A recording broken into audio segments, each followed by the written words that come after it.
Good afternoon, Barbara Johnson. This is another opportunity for us on Think and Grow Rich. And our title today is Desire. Barbara, just tell us a little bit about yourself. Thank you, Ron. I'm Dr. Barbara Johnson. I'm here in Hillcrest, KwaZulu-Natal, South Africa. And we're talking about Think and Grow Rich. This is one of the original copies, Napoleon Hill. It's a book that has actually changed my life, not once, but several times. And it's one of those books, Ron, that one is able to read and reread given the life circumstances one finds himself in. Thanks, Barbara. I mean, as I said yesterday, I think it was on Monday, it says, if I only had that book in 1992 when I started my business. And one thing I found is we've always been chasing something. We're chasing other people's dreams, but we never chase our own dreams. And what I also realized, especially now with COVID times, we are still living in the old world. You know, the old industrial revolution, which happened 300 years ago. And parents are still saying, you better get some degree behind you, to get some form of occupation. But we're sitting in a new world, a new way of thinking, the new normal. And a lot of us don't understand what our real desire is. And I suggest a lot of people need to start reading this book. And they will start finding where they make their mistakes in life. And since I've been working with yourself and breaking up the book in small little pieces and looking at the quotes, I says, wow, how awesome is this? How great is this?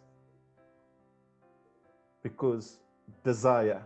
And before I'll go into the PowerPoint, one thing I've learned about desire, there's two things that you need for desire. One is faith, and one is action. So if you don't take action, you cannot find your desire. If you haven't got faith in myself, how can I find desire? But if I have desire and I take action, but I haven't got faith, I still don't believe in myself. So if you look at the whole desire thing as a triangle, and action sits on top, desire on the right hand corner, and faith, it's a complete circle. So on that note, Barbara, let's kick off in the PowerPoint. So I'm just going to share my screen. I'd love to say something before we do the screen. Yes, is that Barbara. Okay? That's fine. Okay, I've actually been thinking quite a lot about this word in the last day or so, simply because I too am in a place now of looking at myself from a desire perspective. And Ron, here's the scary thing. Most people, and I'm talking about well into the 90%, most people do not know what they desire. They know what they don't desire, what they don't want, how bad life is. They know that, but they don't know what it is that they wish to have in their lives, what they want in their lives. And we sit so strongly at the moment in COVID at a crossroads for many of us. So do we go up? Do we go to the left? Do we go to the right? Where do we go? That energy, that confusion prevents even desire to move into, I want, here is my goal, here is my plan, and here is my action. We have to take 4 steps back, and we have to work with what is percolating within ourselves at the crossroads. What is my intention at the crossroad? Will I open myself up to receive counsel, to receive wisdom, to receive universal input? Will I be willing to hear and see via the likes of you and me having this conversation, via the prompts of the universe in a television program, in a book, in an article? Will I make myself open to receiving answers?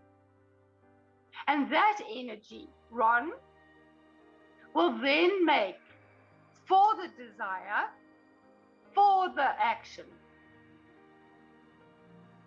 Barbara, and we planned a PowerPoint, but I'm going to get into the PowerPoint. You just should get the wow factor. You get the energy going. Yeah. But what's important here, Barbara?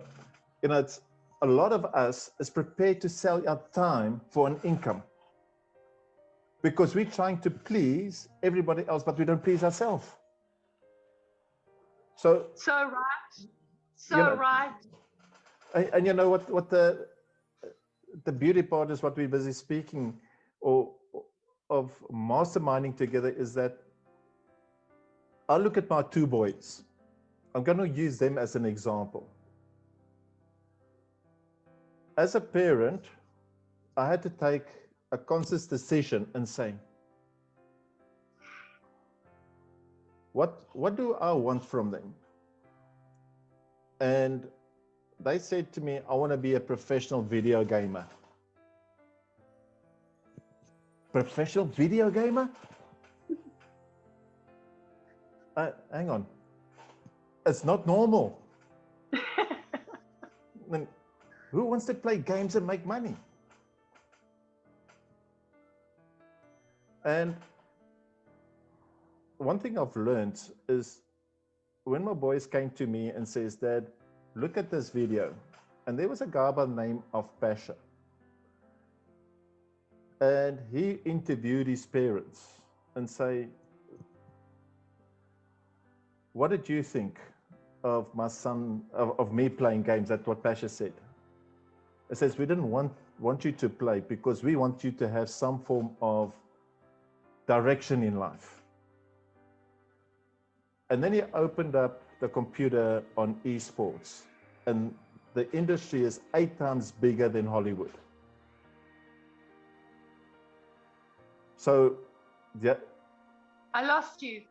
Okay, now the internet's a little bit unstable, but what I'm saying is that when Pasha spoke to his parents, he says, go look on esports, and esports is 8 times bigger than Hollywood. And there are 43 different occupations. You can be a legal advisor or an attorney. You can be a chiropractor. You can be a dietitian. You name it. And I got my kids to go into the game, into play games from the age of 12. They'd been overseas. Gareth has been overseas from the age of 16 5 times to play games because of what his passion, his desire is. And he's well known. Matthew, you spoke to Matthew. Look at his passion and the desire that comes through, speaking to people all over the world. And I'm just using that as an example. Barbara, I'm not going to do the PowerPoint because of the bad internet connections. I think we need to just carry on with this conversation because I like where it's going. Well, we're masterminding on desire. How's that? Not a bad place to be around the Think and Grow Rich principle. So yes, absolutely. And I just want to bring up the point that you've made. And I go back to this little diagram of mine that I have shown so many times to people, and on a couple of our Zoompreneur meetings, etc. It is part of a creation, and we need to understand that what's percolating at the crossroads, what is happening, even when the goal is written down, there is a process of unfolding. We need to have patience to hear and receive, reflect and relax. We have been brought up to go, go, go, go. Without the rest, without the reflection time, without the buddy that I talk about so often, my journal. We need to have a space for downloading what's coming in. We need to have a space to read the energy in our body, to read what our mind is grappling with, to bring the subconscious to the conscious, to hear the heart. It's all very well saying we have to have the goal. Ta-da! Look at this again. Part of this, 50% of this is preparation. 1/4 of it is action. You first get to understand what's going on for you, the energy, the body speak, the universe speak, whatever it is you call it, God speak, angels speak. Whatever is coming through, you need to become conscious of. And in becoming conscious of and making it cognitive and tangible, and in the journal, when you make it tangible, Ron, you get to see it. You get to cross it out. You get to say yes, yes, yes. You get to flow. You get to become alive. You get it to become passion, like your boys. They got passion. That's why they do so well in their gaming.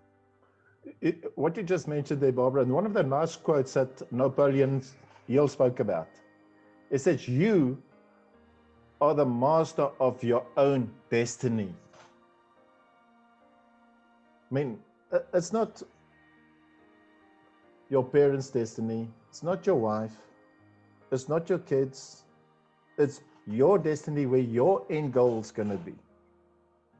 And you know, we're working a lot with our leaders in Gold Standard Partners, with Andrew and Bruce McGinty. I mean, you can see their passion flowing through, because they really know what their destiny is. But what the sad part about all of this is, we're trying to be like them, or we might be like somebody else, but we need to know what our own desire and our own destiny is. Because what a lot of us are doing is we're following the golden thread. We're following the money. We're trying to duplicate what other people are doing, but we never follow me. And one of the things is what I learned when I was in the life insurance industry is I tried to be somebody I'm not, using their style of marketing, till I got thrown into the deep end and said, go speak to the person at the gate. I mean, I was fearful, I was scared. I mean, what must I do? I then went forward, spoke to the person, and says, hi, I'm Ron. I see you a train driver. Yes, I am. And I just spoke a bit about, because I understood the railway community. I then built up a relationship, and then I knew what my desire is, because I found the passion of speaking to people by understanding their occupation. And as soon as I grasped that, I started to multiply. I started to duplicate. I understood my client base. I understood where I was going. And that started to focus in what my destiny is. And I became one of the top 10 brokers for Southern Life by understanding just a simple little thing. My desire of speaking. I think you've hooked into something very important there. And so Andrew Eaton, you mentioned him earlier, he would call it your why. Correct. And if a Noble Goldman talks about desire, we can collate that to the why, because if you have a desire, you have a why as well. They marry. So why are you doing anything? And once you understand why you are doing it, you can then attract and converse and build relationship with others at the same level, pulling, pushing, coaxing their why. And when their why comes and your why, there is magic that happens there. Last Monday, we spoke about masterminding being one mind and a second mind, and in the combination, a third mind is born. And in the third mind flowers something that would not otherwise have flowered because of that combination. And here we have desire. You have your desire, your why, and you have then an understanding, a heart, to be able to connect with another person's desire and their why, authentically, Ron, with sympathy and compassion, with empathy, with understanding, with being real. That is a very powerful place. 100%, Barbara. And what I like about what you just said there with Andrew and Bruce and so on is I've learned something quite interesting. It says, when I started my business, I always felt proud that people were looking up to me. But I realized one thing. I never had somebody to look up to. You see, because there's three different types of people in the world. People that look up to you, the people that's the same as you, and people you look up to. And I look up to Bruce, I look up to Andrew, I look up to Tony, I look up to all. Because if I look up to 5 people that's better than me, and I look at them, I will become the 6th one. Yeah. Association.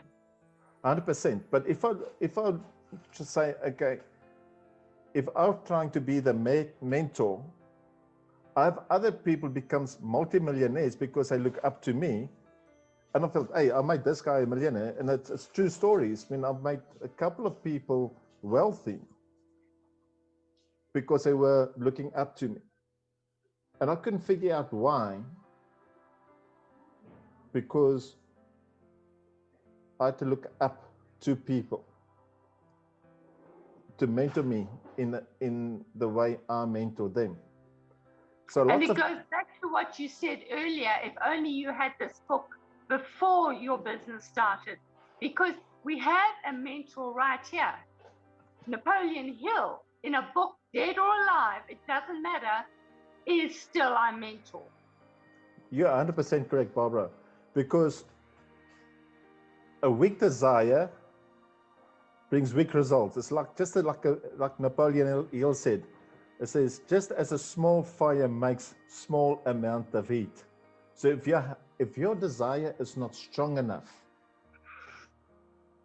if you're going to get into network marketing and it's not your thing because you're going to see if you're going to chase money, if you're going to go into a business just thinking just going to make money,